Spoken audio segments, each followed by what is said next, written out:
The phone was found 11 days after he went missing, lodged in the root mass of a fallen hemlock approximately 2 miles north of his last confirmed campsite. The screen was cracked. The battery was dead. The casing showed damage consistent with being dropped from a significant height onto rocky ground. When the investigators charged it and pulled the contents, they found 412 photographs, 31 video clips, a series of voice memos, and one unfinished text message that had never been sent. The official search was suspended after 3 weeks. The official explanation for his disappearance was that he had suffered a navigational error in difficult terrain and succumbed to exposure. He was an experienced wilderness photographer who had been moving through remote backcountry for 11 years without a single evacuation or emergency contact. He had filed a detailed trip plan. He was carrying a satellite communicator that was never activated. His tent and sleeping system were found intact at his campsite. His boots were still inside the tent. And the last 47 minutes of video footage on that recovered phone showed something in the forest above him that the official investigation described in a single subordinate clause of a 40-page report as an unidentified large animal. So before we continue, make sure you subscribe and let us know where you're watching from and what time it is where you are. We post a new story every single day. Thanks. My name is Caroline Marsh. I spent 19 years as a search and rescue coordinator for a regional SAR team operating across a 3-state area in the Pacific Northwest, the last 7 of those years as team leader for technical wilderness operations. The kind of searches that happen in terrain without trails, without reliable communication, and without the kind of evidence base that makes an investigator's job straightforward. I have managed over 300 search operations. I have found people alive in conditions that should not have permitted survival, and I have found people dead in circumstances that should have been preventable. And in both cases, I have written the reports and briefed the families and filed the documentation and moved on to the next operation because that is what the job requires. In 19 years, I walked away from exactly one case, the one I am describing now. I did not walk away because I could not find the answer. I walked away because I found it, and the answer was not one that the institution I worked for had a filing category for, and the pressure to file it under a category that fit was one that I could not continue to resist from inside the organization without consequences I was not willing to accept. His name was Daniel Voss. He was 34 years old, a freelance nature photographer based out of Portland, whose work had appeared in 4 major conservation publications, and whose professional reputation, built over a decade of rigorous field work, was that of someone who understood wild landscapes not as a visitor, but as a working professional for whom remote terrain was the primary field of operation. He had been photographing in the Cascades for 11 years. He carried a first aid kit that an emergency room physician would have recognized as competent. He carried a weather radio and a topographic map in addition to his GPS device, which is the practice of a person who understands that technology fails and wants a redundant system. He had completed a wilderness first responder certification 2 years before the trip and had renewed his avalanche safety training the previous winter, even though the planned route was below the snow line in late August. He was not the kind of person who disappears because he made a navigational error. He was the kind of person who taught navigational courses to other people. I was assigned as secondary coordinator on the search when it was escalated from a standard missing person operation to a technical wilderness search on day 4. The primary coordinator was a colleague I had worked with for 8 years, a methodical and experienced man who ran a clean operation. We had good resources, good weather for the first week, a detailed trip plan to work from, and a last known position from his satellite communicator's final check-in, which placed him at a campsite in a specific drainage that his trip plan had identified as a planned overnight location. We deployed 4 ground teams and an aerial asset and worked the search grid with the systematic efficiency that 19 years of practice produces, and we found his campsite on day 6, and we found the phone on day 11, and we never found him. Not that season. Not the following spring when we went back in after the snowmelt. Not in 3 subsequent years of volunteer follow-up searches.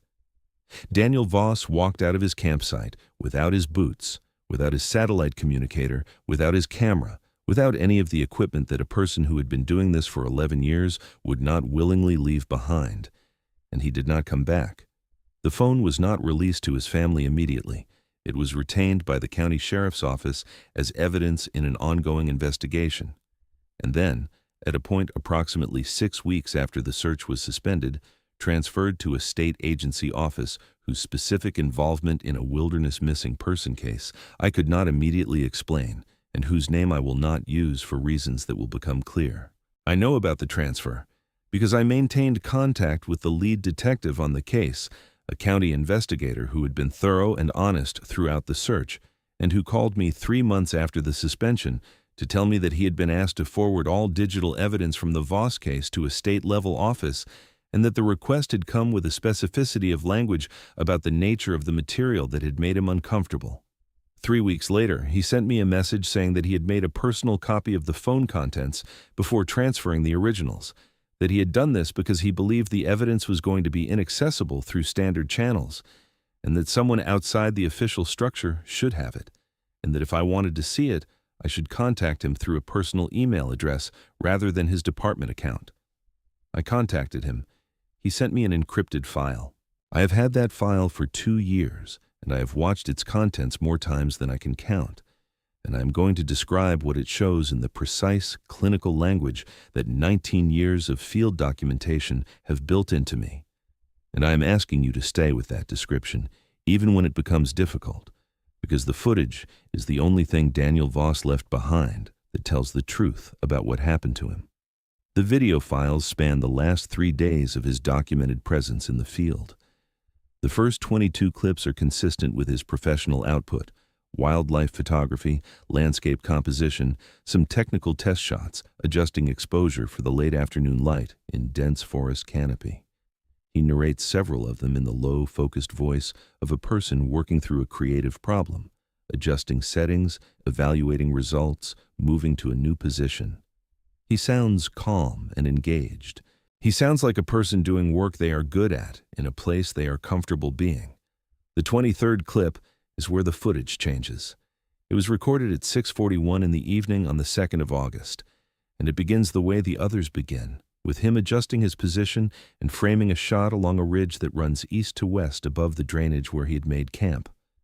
The light is golden, the forest open enough through the canopy to see 70 or 80 yards along the ridge, and for the first 22 seconds of the clip he is photographing what appears to be a clear-cut boundary on the far side of the ridge where second-growth timber meets old growth in a visible line of height and density change.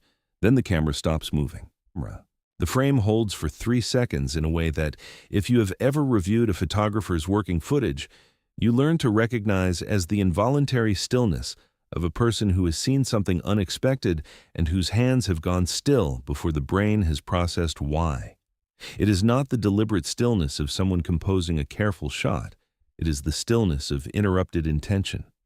Then, the camera tilts very slowly upward and to the right, tracking to a point on the ridge approximately 50 yards from his position, and holds there. The clip runs for another 4 minutes and 11 seconds from that point. At first, I could not see what he was looking at. The canopy in that direction is denser, the light more broken, the contrast between shadow and illumination making a consistent read of the image difficult. I watched the clip 6 times before I understood what I was looking at, and the understanding arrived the way understanding always arrives when you have been staring at something long enough, not gradually but all at once, the visual cortex completing the pattern and delivering the result with an abruptness that is its own kind of shock.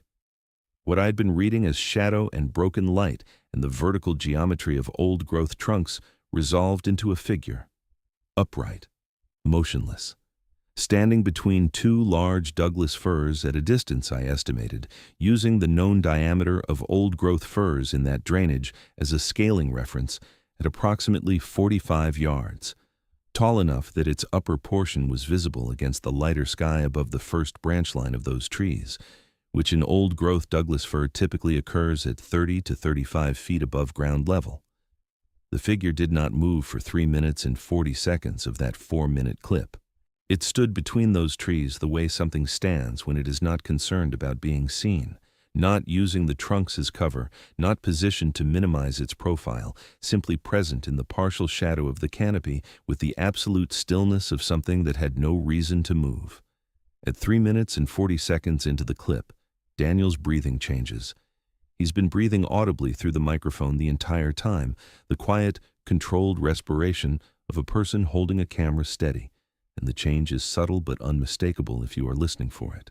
A slight catch, a held breath, and then, in a voice so low that the first time I heard it, I thought the audio had glitched, he says 2 words. Just 2, he says. It moved. And the clip ends 4 seconds later, cutting off in the abrupt way a phone video ends when a finger finds the stop button in a hurry, and leaving behind a silence that takes me a moment to adjust to every time I watch it. Because his voice in those final seconds has a quality I have heard before in the field, in people who have just understood something about their situation that they had not understood 30 seconds earlier. That quality is the vocal texture of someone trying very hard not to communicate fear to whatever might be listening. The 24th clip was recorded 11 minutes later at 6:52 in the evening. The light had shifted toward the flat, directionless quality of the last hour before sunset in a heavily canopied forest, the kind of light that flattens depth and makes distance estimation unreliable. Daniel had moved position. The new angle is lower, closer to the forest floor, and I believe from the visual context, the root mass of a large stump visible at the left edge of the frame, the camera angle slightly upward, that he had crouched behind that stump rather than simply changed his shooting position. A photographer moving to a better composition angle does not crouch behind cover. A person who has seen something that concerned him does. The clip is 53 seconds long, and for the first 40 of those seconds, the frame is almost entirely still, pointed at the ridge from the new lower angle, and there is nothing visible in the area where the figure had been standing. The trees are there. The light is there. The gap between the 2 Douglas firs where the figure had been positioned shows only empty forest behind it. Then, in the upper left of the frame, at the extreme edge of visual range, there is movement. Not the movement of a branch in wind.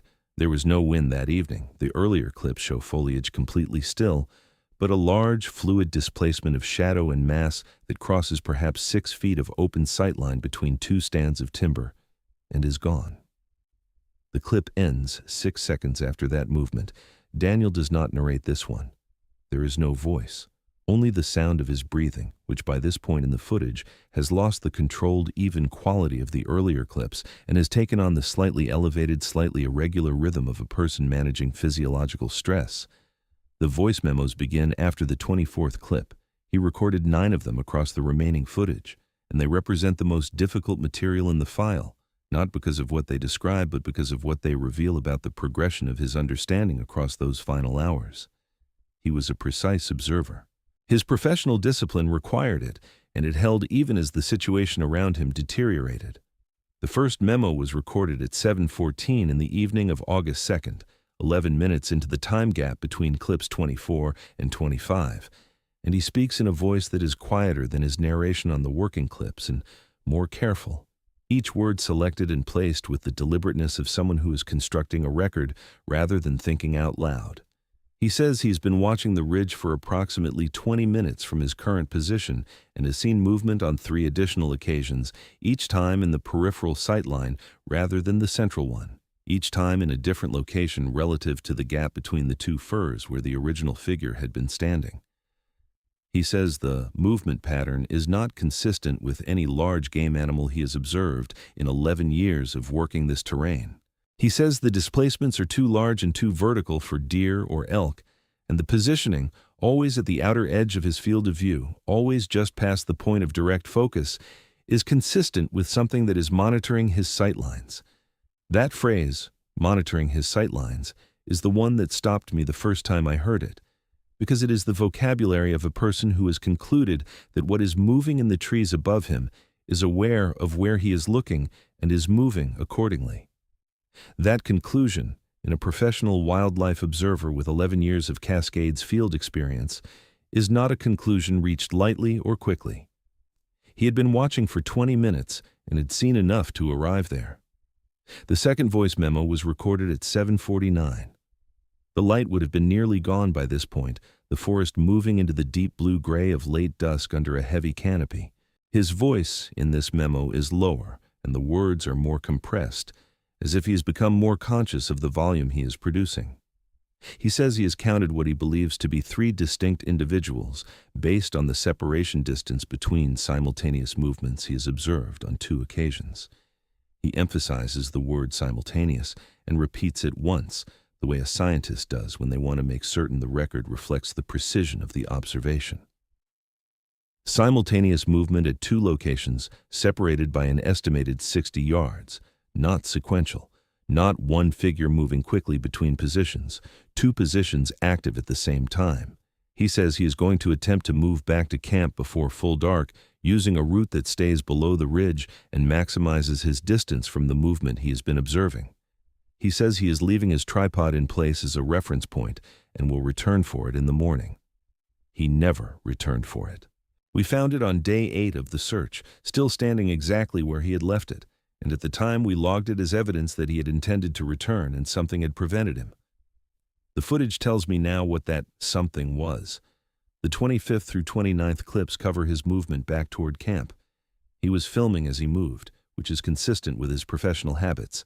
He filmed almost continuously in the field, a practice common among wildlife photographers who know that the most significant moment is always the one you did not plan for. The clips show him moving through the forest at a pace that is faster than a casual hike and more deliberate than a panicked run, the pace of a trained wilderness professional moving with urgency while maintaining directional control. He is descending the ridge. The canopy closes overhead as he drops into the drainage. The footage is difficult to read in the low light, but the audio is clear, and what the audio carries across those 5 clips is the sound of the forest around him. I have listened to these clips many times with good headphones and the volume raised, and what I hear beneath the sound of his movement, his footfalls on the duff, the occasional brush of foliage against the phone, is the sound of the forest doing something that forests in the Cascades do not do at dusk in August. It goes quiet. Not gradually, not in patches, but completely and suddenly, at approximately the midpoint of clip 27, the background texture of dusk, the insects, the birds settling, the small ambient life of a forest at the transition between day and night, cuts off with the abruptness of a switch being thrown. Daniel stops moving 7 seconds after the silence arrives. I can hear him stop. And then I can hear him standing still in that silence for 11 seconds before clip 27 ends. Clip 28 begins immediately. He is moving again, faster now, and he says something in the first 3 seconds of the clip that took me 4 listens to parse because he is barely above a whisper. And there is the additional noise of faster movement through undergrowth. What he says is, "It is ahead of me." 3 words, stated not as alarm but as information, the voice of a scientist updating a working hypothesis based on new data, and the flatness of the delivery is more frightening to me than any amount of vocal distress would have been, because it tells me that he understood precisely what that meant and was managing himself against that understanding with the full force of his professional discipline. The clip runs for 90 seconds. He does not stop moving. He does not speak again. The camp is visible in the last 12 seconds of the clip, a brief rectangle of orange tent fabric through the trees, and he moves toward it without slowing, and the clip ends when he reaches it. The 30th clip is the longest continuous piece of footage in the file, 22 minutes and 17 seconds. It was recorded from inside the tent, the phone propped against something at the tent's interior near the door mesh, the lens directed outward through the mesh into the camp clearing and the forest beyond. The image is dark, the camera compensating for low light with a high ISO that produces a grainy, slightly blue-shifted rendering of the clearing, the tree line visible at the far edge as a mass of deeper darkness against the night sky. He had left his lantern off. The clearing is lit only by what ambient light filtered through the canopy from an overcast sky, which in that drainage on that night would have been very little. The audio is clear. He speaks twice during those 22 minutes. The first time is approximately 4 minutes into the clip, in a voice so reduced in volume that it barely registers on the recording, and what he says is that he can see it at the tree line. Southern edge, stationary. He does not elaborate. He does not describe it beyond those 3 words of location and behavior, as if description requires more attentional resources than he is willing to divert from the act of watching. I have studied the frame at the timestamp he speaks those words, and I can see what he saw. At the southern tree line, against the darker mass of the forest, there is a vertical shape that is inconsistent with the tree trunks behind it. Not because it moves. It does not move for the duration of the clip, but because of its proportions and its positioning. It is standing slightly forward of the tree line, which means it is in the open, which means it is not using the timber as concealment. That positioning choice, if it is a choice, tells me something I find deeply uncomfortable. It is not hiding. It is not concerned about being seen. It is simply there, at the edge of the clearing, in the dark, watching a tent where a man is lying with his phone propped against the door mesh watching back. The second time he speaks is at the 17-minute mark, and he speaks at normal volume, which after 17 minutes of near silence hits the audio like something physical. He says, clearly and without apparent distress, that there are 2 of them now, that the second one came from the north, that they are at opposite edges of the clearing. He pauses for 3 seconds, and then says that he is going to stay in the tent until first light and then move directly to the trailhead and not stop. He says this in the voice of a man who has made a decision and is at peace with it, and that peacefulness, in context, breaks something in me every time I hear it, because it is the peace of a person who has correctly identified his best available option and does not know that the option is not going to be available to him. The clip ends at minute 22. The figure at the southern tree line is still present in the final frame. I have measured its visible height against the tent height in the foreground, using the tent's documented dimensions as a scaling reference, and the number I arrive at I will not state here, because numbers of that kind, stated without the ability to independently verify the methodology, can be dismissed, and I do not want this account dismissed. What I will say is that the number is not consistent with any documented species in the Pacific Northwest, and that I have run that calculation 11 times across 2 years and arrived at the same result every time. If this account means something to you, if Daniel Voss's name means something to you, please take a moment to like this video and subscribe to the channel. We post a new story every single day. The 31st clip, the last one on the phone, is 47 seconds long. It was recorded at 4:22 in the morning. The tent is visible in the frame in a way that tells me he had stepped outside. The camera is pointed back at the tent from a position approximately 10 feet in front of the door, which means he was standing in the clearing. The tent is intact. The lantern inside is on, producing a warm rectangle of light through the fabric that illuminates the nearest few feet of ground around it. The clearing beyond the lantern light is dark. The audio in those 47 seconds contains his footsteps on the duff. 2 steps, 3, then a stop, and then nothing for 11 seconds, and then a sound that I've spent 2 years attempting to find an analog for in every audio database accessible to me through professional and personal channels. It is not a howl, it is not a scream. It is not any vocalization in the documented range of any North American predator. It is large, meaning the chest cavity producing it is large, and it is complex, meaning it contains tonal variation and rhythmic structure that simple animal distress calls do not contain, and it is close, very close, within the range of the phone's microphone to capture at a volume that tells me the source is no more than 20 or 30 feet from where Daniel is standing. It lasts 6 seconds. Then there's the sound of Daniel taking 1 step. Then the clip ends. And after the clip, there is nothing. No more video, no more voice memos. Only the unfinished text message, 4 words addressed to his sister, that read, "Something is out here," and then nothing after that. No period, no send. Just 4 words, stopping in the middle of a sentence the way a life stops in the middle of a life, without warning and without a completed thought, and without the ending that everyone who loved him has spent 3 years waiting to arrive. I have listened to those 6 seconds of audio from the final clip more times than is good for a person. I have run it through frequency analysis software that I obtained through a contact at a university acoustics laboratory, a researcher I know from search and rescue training collaborations, who agreed to analyze the file without being told its source or context.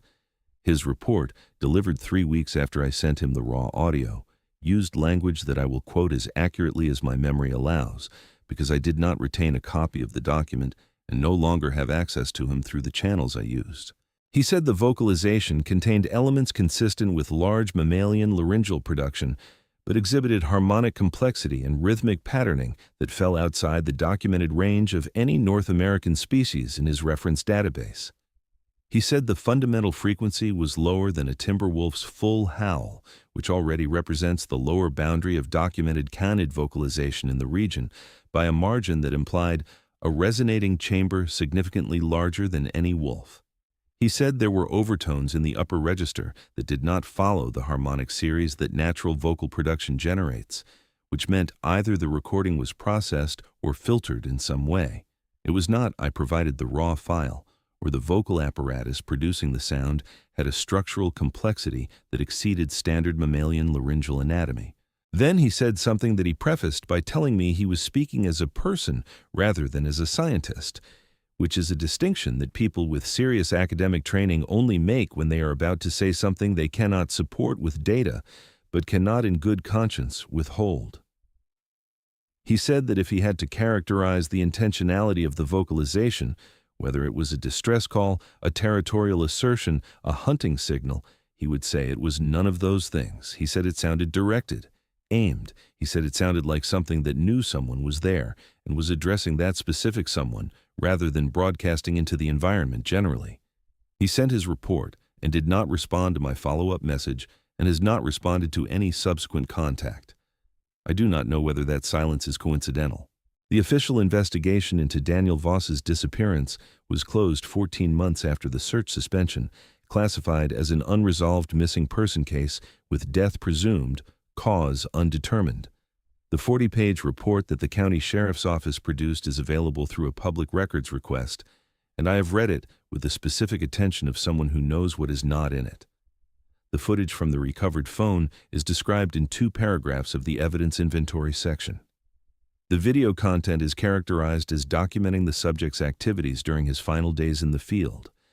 The specific clips I have described, the 23rd, the 24th, the 30th, the 31st, are logged by duration and timestamp, but their content is not described beyond a notation that the footage contained imagery of unidentified wildlife requiring further analysis.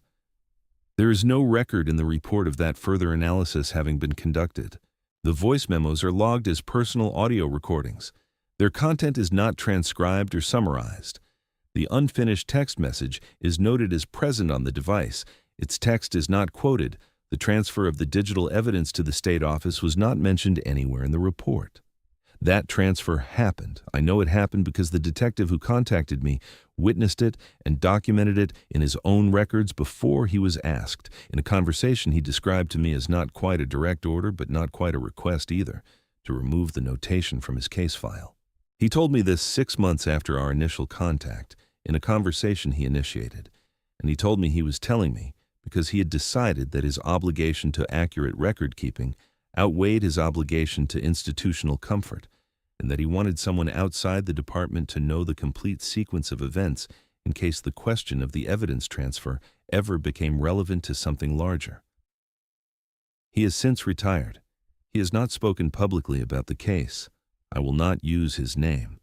I submitted a formal request to the state office that received the digital evidence transfer, using the specific agency identification that the detective had provided, requesting access to the Voss case materials under the state public records statute.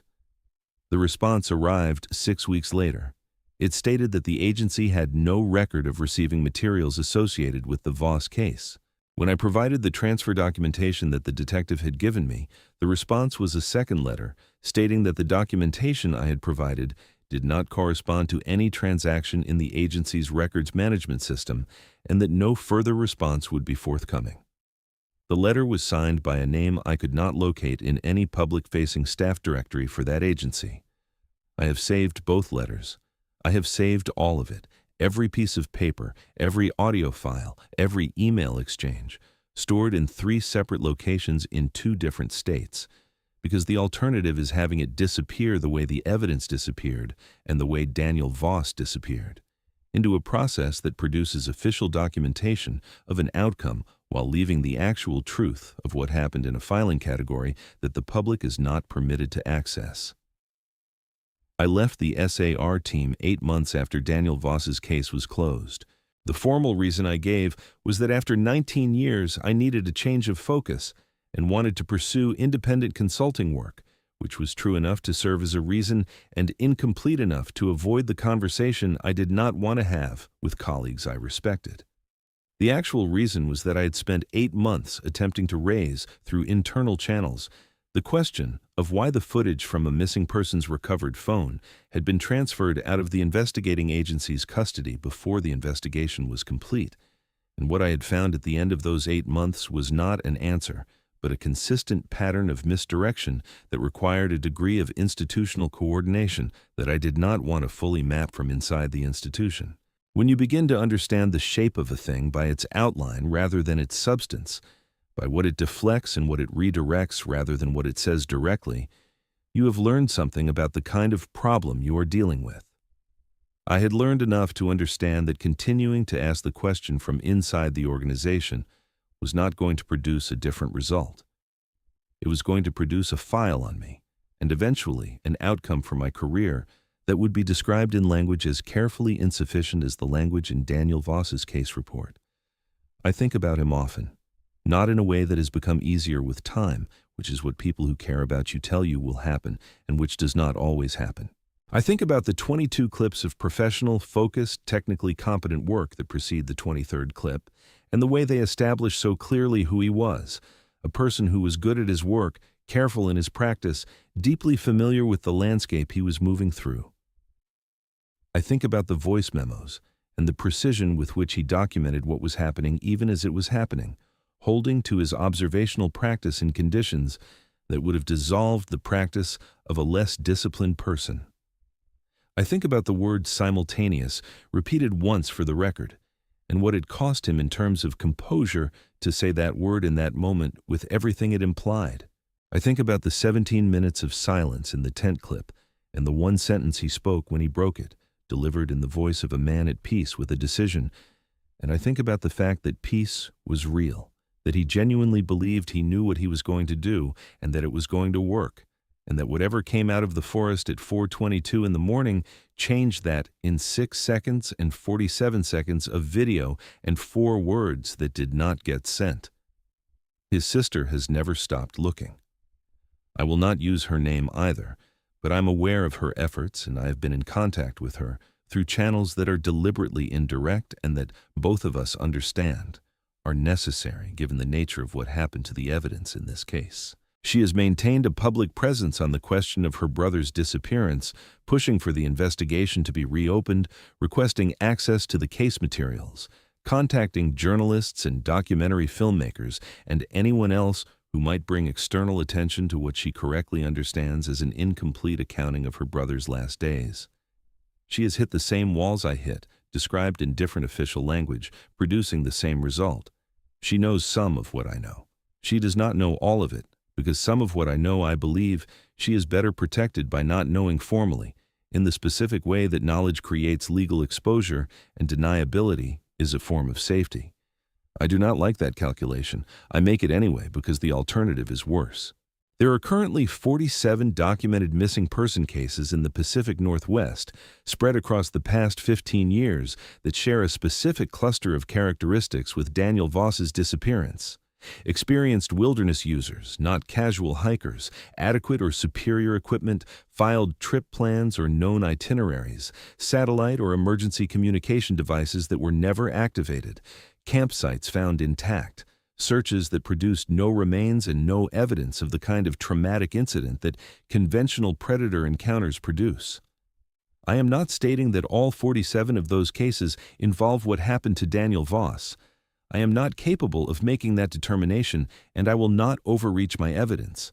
What I am stating is that the pattern exists, that it has been documented by researchers working outside official channels, and that the official designation for all 47 of those cases is some variant of the same language. Undetermined cause, navigation error presumed, exposure presumed. A word that does very specific work in official documentation. A word that closes a file while leaving the truth of what happened in a space that the file does not cover. I am telling this story now because Daniel Voss deserves to have it told by someone who has seen the evidence and has the professional background to describe it accurately. I am telling it because his sister deserves to know that what she has been pushing toward is real, that the footage is as significant as she believes it to be, and that the reason it has been inaccessible to her is not bureaucratic inefficiency, but something more deliberate and more troubling than that. I am telling it because there are people who walk into forests like the one Daniel Voss was working in, who are experienced and capable and well-equipped, who are doing exactly what a competent wilderness professional does, and who do not come back. And the official accounting of their absence does not tell the people who loved them what happened. That gap between what happened and what is officially recorded is a gap that costs people something irretrievable. It costs them the truth at the moment when the truth is the only thing that would mean anything. And in the cases where the truth has been removed from the record deliberately, that cost is not an accident. It is a decision. Someone decided that Daniel Voss's family would not know what was on that phone. Someone decided that the word simultaneous, spoken twice into a voice recorder by a man lying in a dark tent in the Cascades while two things stood at opposite edges of his camp, would not appear in any document available to the people who loved him. I cannot reach the person who made that decision. I can reach you.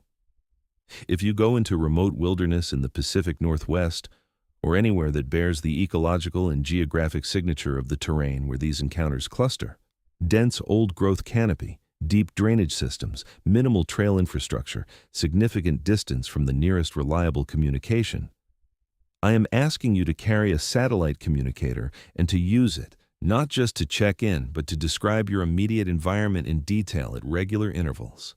I am asking you to trust the response your nervous system produces before your rational mind has caught up to it, because Daniel Voss's rational mind was functioning at full capacity for every minute of those final recordings, and his rational mind kept him precise and accurate and disciplined and documented right up to the moment it could no longer help him.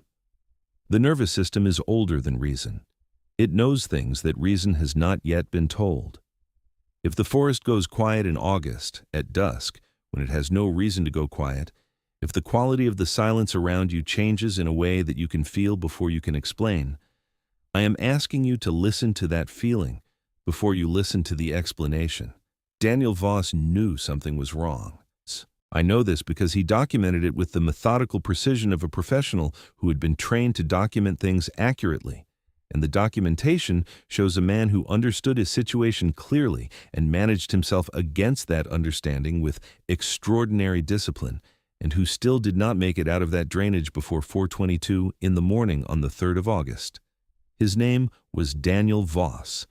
He was 34 years old. He was good at his work and careful in his practice, and he walked into a forest he knew well, and he left behind a phone with 47 minutes of footage that the people responsible for investigating his disappearance decided the world should not see. I have seen it. I am telling you what it shows. The rest is yours to do with what you will.